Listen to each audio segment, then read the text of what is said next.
امام ابن حجر اسقلانی رحمۃ اللہ علیہ نے سیدی شیخ عبد القادر جیلانی رحمۃ اللہ علیہ کی سیرت پہ ایک رسالہ رقم فرمایا ہے، غبطۃ الناظر فی ترجمہ الشیخ عبد القادر۔ اس میں امام اسقلانی فرماتے ہیں کہ حضرت غوث الاعظم رضی اللہ تعالیٰ عنہ کا قول مبارک ہے، عاہدتنی علی الصدق فی کل احوالی۔ آپ فرماتے ہیں کہ جب میں نے اپنے سفر کا آغاز کیا گیلان سے، ایران کے ایک قصبہ سے نکل کے بغداد کی طرف، تاکہ میں حصول علوم باطنیہ اور حصول علوم شرعیہ کی تکمیل کے لیے، اس وقت چونکہ بغداد سب سے بڑا علمی مرکز تھا عالم اسلام کا، آپ جب سفر کا آغاز فرمانے لگے تو آپ فرماتے ہیں کہ میری والدہ نے مجھے ہر حال میں صدق کے اوپر قائم رہنے کی تلقین فرمائی، سچائی کے اوپر قائم رہنے کی تلقین فرمائی۔ اور آپ سے یہ پوچھا گیا کہ آپ نے اپنی بزرگی، اپنی عظمت اور اپنی شان کی اور اپنی اس ولایت کی اس عظیم ترین دولت کی بنیاد آپ نے کس چیز کے اوپر رکھی ہے؟ تو حضور غوث پاک رضی اللہ تعالیٰ عنہ نے اس کا مختصر سا جواب دیا۔ آپ نے فرمایا علی الصدق، میں نے اپنی تمام عظمت، اپنی تمام بزرگی، اپنی تمام جلالت شان کی جو بنیاد ہے وہ میں نے سچائی کے اوپر اور صدق کے اوپر رکھی ہے۔ ما کذبت قط ولما کنت فی الکتاب۔ آپ فرماتے ہیں کہ جب کہ میں زمانہ طالب علمی کے اندر بھی تھا، میں نے اپنی زبان سے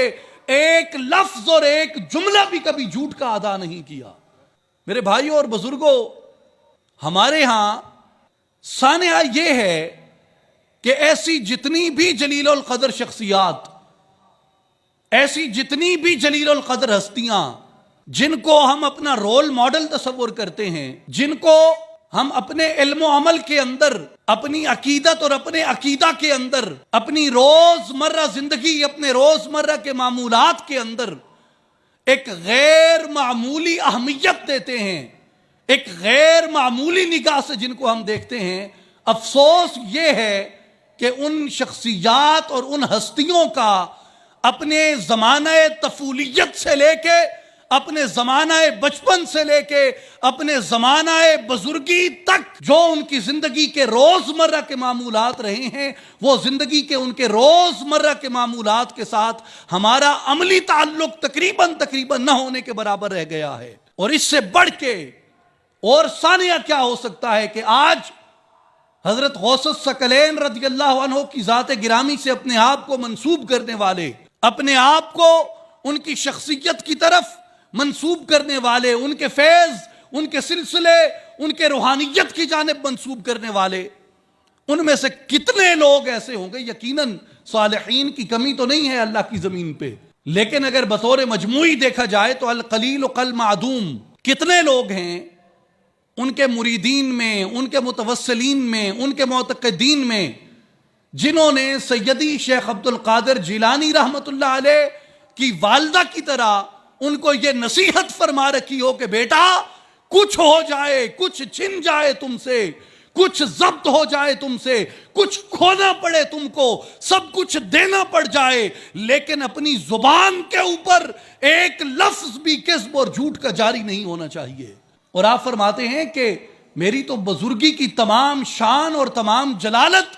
وہ میری والدہ کی اس نصیحت کے مطابق وہ میں نے سچائی کے اوپر رکھی ہے۔ اور حتیٰ کہ جب میں زمانہ طفولیت میں تھا، جب میں زمانہ طالب علمی کے اندر تھا، اس وقت بھی میری زبان سے کبھی جھوٹ نہیں نکلا، میری زبان سے اللہ تبارک و تعالی نے ہمیشہ سچ کو جاری فرمایا ہے۔